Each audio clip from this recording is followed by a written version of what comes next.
बिना देखे खूबसूरत स्केच बनाकर पेंटिंग में रंग भरकर महारत हासिल करने वाले देवगुरु डॉक्टर ज्ञानचंदा भारतीय पुरातन विद्या के ज्ञानी हैं।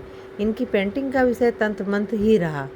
ये अधिकतर 2500 वर्ष पूर्व वेद के तंत्र मंत्र पर पेंटिंग बनाते हैं। देवगुरु डॉक्टर का मानना है कि वर्तमान में लोग तंत्र मंत्र को जादू टोना समझते हैं, जबकि तंत्र मंत्र जादू टोना नहीं होता। वेद में तंत्र मंत्र का एक विद्या के रूप में वर्णन है, जिसका प्रमाणित आज का विज्ञान भी शायद करता है।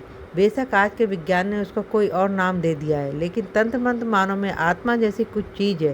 क्योंकि जब कोई भी मानव अच्छा या बुरा कार्य करता है तो उसको अंदर से कुछ एहसास होता है, जो उसे उस कार्य को करने से पहले और बाद तक कुछ सुकून या आत्मग्लानि होती है।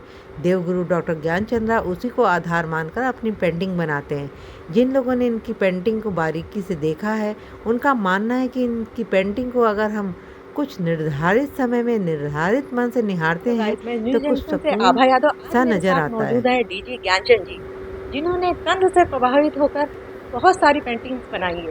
तो आइए जानते हैं उनसे उनकी पेंटिंग्स के बारे में और उनकी जर्नी के बारे में। तो ज्ञानचंद जी, आपका हमारे चैनल में स्वागत है। तो आप बताइए, ये पेंटिंग की शुरुआत आपने कैसे की, कहाँ से की और किस उम्र से की? देखिए जी, ये एक तरह की व्याधि है, बीमारी है, तो मुझे बचपन से ही है और मुझे याद भी नहीं कब से है। लेकिन मेरा जहाँ तक ख्याल है 1950-55 तक की मुझे याद है कि मैं स्केच बनाने लगा था, रफली ऐसी कागज़ वगैरह पे। पिताजी चूँकि डाँटते थे तो रक्षिप के बनाता था, व्यापारी, तो बचपन से ही बना रहा हूँ। तो आपकी पेंटिंग की खूबी क्या है? पहले पेंटिंग जो मैं 15-12 साल पहले बनाता था, वो सामान अच्छी-अच्छी पेंटिंग मैंने नहीं, बनाई है। तंत्र की खूबी क्या है? तंत्र असल में बड़ी पुरानी कला है, लेकिन बिल्कुल भूल चुके हैं 2000 साल से, क्योंकि श्रमण धर्म जो है जैन और बौद्ध, वो वैदिक से बिल्कुल अलग है। तो उसके बाद से उसमें विकृतियां आ गई, वो बेकार है। मैं वेद के काल का तंत्र के चिन्ह मिलते हैं, वेदों में भी संकेत मिलते हैं, तो उनमें मैंने देखा कि तंत्र के द्वारा विश्व को बदला जाता है। इसीलिए वेद में मुक्ति शब्द नहीं है, रिलीजन शब्द नहीं है, परलोक का जिक्र बहुत कम है। मतलब वेद ये कहता है, वेद का तंत्र, कि इस दुनिया को बदलना है, मनुष्य को बदलना है। इसीलिए भगवान ने हमको बनाया है, ताकि हम विकास करते करते देवता बन जाएं, मनुष्य ना रहे। उसी को मैं अपनी कविताओं में, आर्ट में, लेखों में, भारत और विदेशों में लेक्चरों में बताता हूँ कि try to change yourself, evolve करिए, तेजी से बदलिए, विकास करिए। आज का आदमी कल के आदमी से फर्क हो जाना चाहिए। That is what I try always. तो आप तंत्र से प्रभावित कैसे हुए, ये बताइए। अब ये पूरा क्लियर लोगों से बात करके या किसी महात्मा के वचन सुन के या कोई किताब पढ़ के तो इतना स्मृति में रहना, इसे इस तक मुश्किल है। बुक से हुआ होगा, और हमारे घर में संत महात्मा का आना बहुत था। अब कहाँ से क्या बात पकड़ी मुझे नहीं ख्याल है। तो आप अपनी कुछ पेंटिंग्स दिखाएंगे कि जैसे ये जो आप पेंटिंग दिखा रहे हैं, तो अब जैसे जैसे आप ये इधर पेंटिंग है, इधर इधर से। इस पेंटिंग में मैं हम्म, दो दूसरा आयाम है, सेकंड डायमेंशन, उसके लोगों को पकड़ने की कोशिश कर रहा हूँ। लेकिन वो इतने फिक्स नहीं होते जैसे हम हैं यहाँ। उनका देखते देखते चेहरा बदलता है आपके भाव से। आप जो सोचते हैं वो उनके चेहरे पे इफेक्ट डालता है। तो ये यहाँ लाइनों का, यहाँ रंग का प्रयोग है। तो ये डायमेंशन अलग अलग हैं और उनमें अलग अलग दिखाई देते हैं। कहीं जानवर, वही जानवर 2 मिनट में आदमी की तरह दिख सकता है। तो डायमेंशन का यानी उसके जो रूप में बहते हैं वो फिक्स नहीं है, निश्चित रूप नहीं है, जैसे यहाँ निश्चित है। हालांकि मनोविज्ञान कहता है कि यहाँ भी बदलते हैं। 1 घंटे पहले जो आप यहाँ आए थे वो अब आप नहीं है। अगर साइंटिफिकली देखें, सारे सेल, बहुत कुछ बदल चुका है। तो जैसे कि आपने ये पेंटिंग दिखाई है, आम आदमी इस पेंटिंग को कैसे आम समझेगा? आदमी के लिए आर्ट, मेरी तो कम से कम नहीं है। तो अच्छा, इस तंत्र के लाभ क्या है? तंत्र का लाभ है, आप तेजी से इवॉल्व करते हैं। कई लोग हैं जैसे कहते हैं कि साहब 70 साल से मैंने कसम खाई थी, चाय नहीं पीऊंगा, चाय नहीं पीऊंगा। ये कोई विकास नहीं हुआ। हम्म, हर दिन, हर मिनट हमको निर्णय करना है कि आज मेरे लिए क्या अच्छा है। जैसे ये आप दूसरी पेंटिंग निकालिए, इसमें आप क्या बता रहे हैं?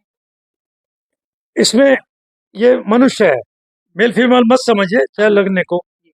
इसको सीक्रेट मिल गया जैसे लाइफ का, और सीक्रेट क्या है, डायमंड की शक्ल में है। एक तरह से बर्ड की आंख है और इसमें लिख रहा है जैसे कि कोई लाल हीरा है, जवाहरात कुछ है, और इसके चेहरा आंख वाँख नहीं होने के बाद भी लग रहा है कि निश्चित है कि शी गॉट समथिंग। फिर ये सजा दिया कि she is happy. Cloud happiness का सिंबल है, ये हैप्पीनेस के सिंबल है, पत्ती वगैरह। ये लाइट ब्लू कलर कृष्ण भगवान का समझिए हैप्पीनेस का कलर है, आकाश का। तो जैसे आप अपनी पेंटिंग में कलर्स का सिलेक्शन कैसे करते हैं? नो, ये चीज विम्सिकल होती है सन की। इसके लिए आप अंग्रेजी में शब्द है इम्पल्स और इंट्यूशन। इम्पल्स माने आवेग संवेग, इंट्यूशन माने प्रेरणा। ये दोनों वर्क करते रहते हैं, पता नहीं होता। बल्कि मुझे अगले कलर का पता रेयर नहीं होता है, बल्कि ब्रश में लगा भी लिया रंग, फिर एकदम अंदर थॉट आता है कि ये मत वो लगा। ये मेरा अंदर है कि शायद मेरी सोल बोलती है मेरे से, या और क्या है, आई डोंट नो, या हायर माइंड है, व्हाटएवर। तो आपकी पहली प्रदर्शनी कहाँ पे लगी और कब लगी? छोटी मोटी तो कई बार लगती रही, लेकिन बड़ी प्रिंटिंग मैं जब 19 साल का था 1960 में वन मैन शो, एकल प्रदर्शनी मेरी पांडिचेरी अरविंद आश्रम में लगी थी। मैं वहाँ रहता था। मैं श्री अरविंद का शिष्य हूँ, पांडिचेरी वाले अरविंद घोष। तो वहाँ लगी थी मेरी, और अच्छी अप्रिशिएट, और उनके फोटो मेरे पास आज भी हैं। तो आपकी पेंटिंग को सबसे ज्यादा कौन इंडिया के लोग पसंद करते हैं या बाहर के? बाहर के लोग इसलिए कि साइकोलॉजिकली उनकी ग्रोथ यहाँ से बहुत बेटर होती है, क्योंकि मैं विदेश में जहाँ गया हर एक घर में 25-30 किताबें मिलना मामूली बात है। यहाँ कभी कभी तो मुश्किल से 2 किताबें भी नहीं मिलती, या मिलेगी तो हनुमान चालीसा या ये या वो।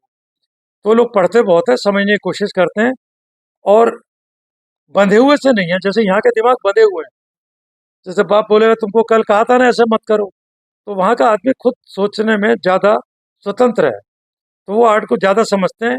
और वो आर्ट में ये नहीं पूछते क्या है, ये पूछते कैसी है आर्ट, कलर कैसे है, लाइंस कैसी है, लाइंस में फोर्स कितना है, कलर की चॉइस कैसी है, और टोटल कंपोजिशन कैसी है। तो आप आज की जनरेशन को जो पेंटिंग में रुचि रखते हैं, जैसे सब लोग शॉर्टकट अपनाते हैं। रुचि नहीं कहते इसको, हाँ, प्रेशर कहते हैं। नहीं नहीं, जैसे बहुत से लोग रुचि रखते हैं पेंटिंग में, मगर वो शॉर्टकट को अपनाते हैं कि जल्दी से मैं कोई चीज सीख लूं। जैसे आपने तो इतना समय लगा दिया है पेंटिंग बनाते बनाते, आप एक्सपर्ट हो गए हैं। तो आज की जनरेशन को आप क्या कहना चाहेंगे? आज की जनरेशन में बहुत तरह के जो यंग लोग हैं और जो आजकल के कॉलेज स्कूलों में पढ़ते हैं, उनको मैं ज़्यादातर अवॉइड करता हूँ। कोई कोई मुश्किल से मिलते हैं। अब थोड़े से संस्कारी आदमी हो तो बात कर सकते हैं, अदरवाइज साइंटिफिकली बात कर सकता हूँ आराम से। वो साइंटिफिकली बात करना पसंद करते हैं, और विश्वास की बातों को, जबकि विश्वास से बड़ी कोई चीज़ नहीं, वो विश्वास करना नहीं चाहते आज की जनरेशन। मुझे हमें प्रूफ दो तो मानेंगे, और ये साइंस का पहला रूल है, प्रूव इट वी एक्सेप्ट। तो ये हर चीज़ को प्रूव नहीं किया जा सकता। तो आप अपनी इस पेंटिंग की क्वालिटी को किसी को सिखाना चाहेंगे? नहीं, देखते ही हैं, मिलते ही हैं मित्र, तो बता ही देता हूँ, दिखा देता हूँ। कोई इंटरेस्ट लेता है, कोई नहीं लेता है, लेकिन तो आई अब डोंट तक पुश। ऐसे ऐसे लोग आए हैं जो इंटरेस्ट लेके आपसे बोले हों कि मुझे भी आप ये चीज सिखाइए? और जनरली जब मेरी कहीं टॉक वगैरह होती है, तो पेंटिंग भी साथ में मैं रखता ही हूँ। चाहे मेरी टॉक गीता पर हो रही है, या रामचरितमानस पे, या वेद पर, लेकिन पेंटिंग की थोड़ी हेल्प मैं लेता हूँ। तो आपकी पेंटिंग सेल भी हुई है कहीं? नहीं, एक आध दो हुई हैं, वो खास नहीं। तो अब तक आपने कुल कितनी पेंटिंग बना चुके हैं आप? 3500 पेंटिंग से ऊपर हो चुकी हैं, और स्केचेस को 11-1200। तो इन सारी 3500 का एग्जीबिशन हो चुका है? नहीं, सबका तो हाँ। संभव ही नहीं है। पिछली पेंटिंग में कोई 100-150 पेंटिंग थी जो जोशी साहब ने अरेंज करी।